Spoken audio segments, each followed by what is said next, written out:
Entretanto, tirei aqui um texto, está muito pequenino, não é para lerem, espero que consigam ver as palavras destacadas, que eu aumentei-as e mudei de cor. Um texto também do Record, online, para verem palavras que foram alteradas neste texto. A verde, conseguem ver as palavras verdes? Objetivos, atualmente, receptivas, águias receptivas, é aqui um subtítulo que aqui temos, e efetue. Tudo palavras que perderam todas elas consoantes mudas. O P no caso de receptivas e o C no caso das outras. Depois, tenho assinalado a amarelo algumas falhas, nomeadamente ponta de lança, que já não devia escrever-se assim, já devia ser escrito sem hífen, mas mantiveram, neste caso, a ortografia antiga. E o sintomático é uma gralha mesmo, não tem a ver com a cor da ortográfica, pronto, aqui tem a ver com revisão do texto que não foi feita. E depois, mas isto, enfim, não sei se será, quer dizer, provavelmente será de considerar também, em rodapé a data também não está escrita segundo o novo acordo. Neste texto, que tem tem mesmo 440 palavras, houve 7 palavras alteradas pelo acordo. Neste texto, por exemplo, a média é aquela que está prevista, que é cerca de 1,6%. Mas isto depende dos textos. Por exemplo, esta manhã ainda fui à procura e vi no Jornal Online, curiosamente, uma notícia que saiu da agência Lusa, assinalada, como sempre, este texto foi escrito ao abrigo do novo acordo ortográfico, e dizia, era uma notícia sobre a chegada do Papa e o percurso que o Papa ia fazer. E agora reparem, é um texto que repete muitas vezes a palavra avenida, porque dá-nos o percurso do Papa, para onde é que o Papa vai passar, pela Avenida X, pela Rotunda tal, pelas avenidas tal, tal, tal e tal, vai acabar no Mosteiro dos Jerónimos e vai ficar até sexta-feira.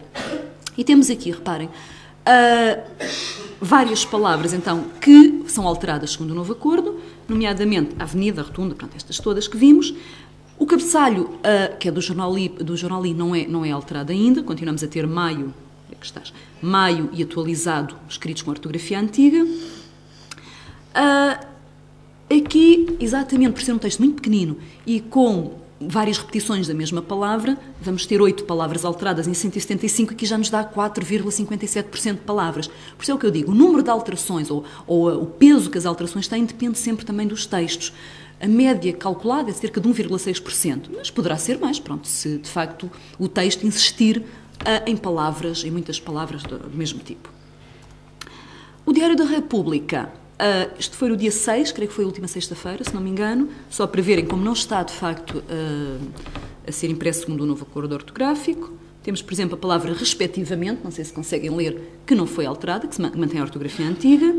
Temos a palavra proteção, temos a palavra recepção, direção e diretor. E depois, como não podia deixar de ser, uma grande quantidade de meses do ano que também se escrevem, que estão escritos com maiúsculo. Pronto. De facto, ao contrário do que a Ministra da Cultura tinha dito, o Diário da República ainda não está a ser impresso segundo o novo acordo.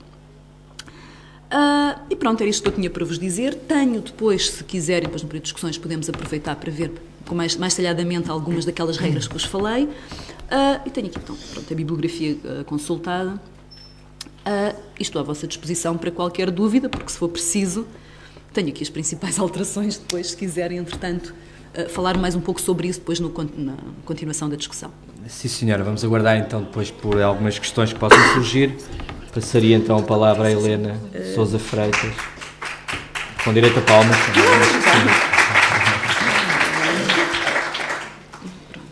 Trocamos, se calhar é mais fácil, não é? Se calhar.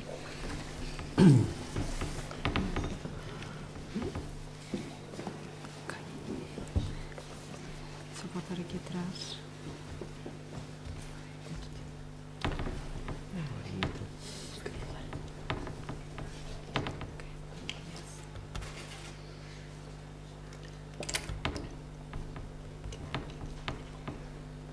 Eu trouxe aqui alguns materiais. Antes de mais, queria agradecer o convite ao professor Luís Bonis para voltar a Porto Alegre. Já cá tive 2 ou 3 vezes, penso que esta será a 3ª vez. Por aí. E, portanto, a professora já falou aqui de algumas das alterações, das mais significativas que o acordo tem, portanto, eu não me vou focar tanto nesse aspecto. O que eu tenho aqui, tenho um pequenino PowerPoint, muito pequenininho, só com cerca de 5 slides, que vos posso mostrar e que pronto, que no fundo, se calhar vai reiterar um bocadinho aquilo que já disse, que é quando é que o acordo entrou portanto, o historial do acordo, no fundo, e depois quando é que entrou em vigor na Lusa e porquê. Devo dizer que eu estava aqui a tirar algumas notas, porque esta questão mesmo para nós, que já temos o acordo em vigor na agência, não é assim tão linear quanto isso. Eu já vos vou mostrar a seguir este PowerPoint, o exemplo das notícias e como é que nós sabemos o que é que temos de alterar, porque as alterações são imensas e nós não temos presente tudo o que é preciso mexer em cada notícia. Então nós temos um sistema que eu vou procurar reproduzir aqui, uma vez que não consigo estar aqui no contexto interno em que estou na redação e que me permite fazer essas alterações quase automaticamente, mas trouxe aqui uma simulação, digamos assim, de como é que nós procedemos às mudanças na Lusa quando temos de fazer as notícias rapidamente e para não nos enganarmos. Portanto, vou passar este slide, que no fundo também já é um pouco aquilo que foi dito. Pronto, a Lusa pôs em prática o acordo a 30 de janeiro. Eu já procurei escrever este PowerPoint de acordo com o acordo ortográfico. Nós tivemos formação, nós jornalistas da Lusa tivemos formação logo a partir de novembro de 2009, formação pelo Instituto de Linguística Teórica e Computacional, o ILTEC, e pelo Ciberdúvidas. Estiveram formadores na agência e nós em equipas fomos rodando e todos frequentámos essa formação. Em todos os computadores nós temos um corretor ortográfico desenvolvido pelo ILTEC, que é o que nos permite fazer a tal passagem rápida entre o português antigo e o português do acordo. E, portanto, ali a nossa muleta, entre aspas, por enquanto. Pronto, isto aqui foi a explicação que foi dada pela Lusa. É claro que, em relação à Lusa vende notícias para os órgãos de comunicação, não só portugueses como órgãos estrangeiros, e nesse sentido há aqui uma razão que é comercial também para a adoção do acordo, que é, no fundo, colocar o português, facilitar o português como língua para todos os países que a falam, não só para o mercado como o Brasil, os países os países africanos de língua oficial portuguesa, Timor. Portanto, houve esse cuidado, havia uma preocupação que é também económica. A Lusa vende notícias para todos estes mercados e, portanto, há aqui um interesse de facilitar a vida a estes clientes, que não são só portugueses de Portugal. Eu aqui trouxe por graça precisamente o que nós costumamos pôr. No final dos textos, que é aquilo que encontra online, no final dos textos nós temos sempre esta informação, é a nossa assinatura, no meu caso HSF, e depois temos isto. Este texto foi escrito ao abrigo do novo acordo ortográfico. Há pessoas que têm, e por isso é que eu pus aqui a minha assinatura em cima, há pessoas que também têm no rodapé do e-mail.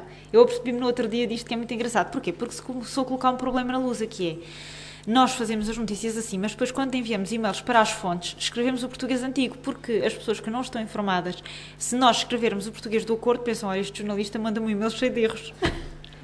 E como é que nós nos havíamos de safar disto?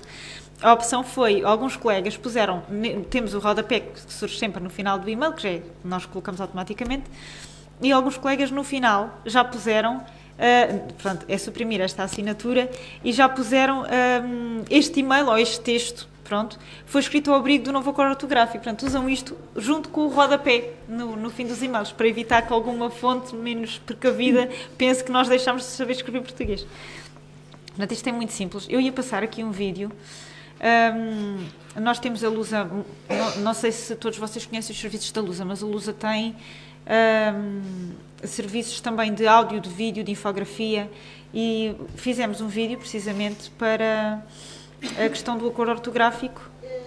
Às 0 horas de sábado, a agência Lusa passa a distribuir o noticiário escrito nos termos do acordo ortográfico, cumprindo a vocação de ser uma agência global nos territórios onde o português é a língua oficial.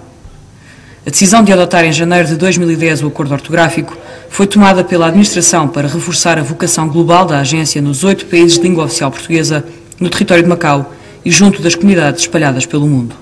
Ora, nós entendemos que a comunicação, ou a incomunicação, a língua é o nosso mercado. A Lusa tem a vocação de ser uma agência global.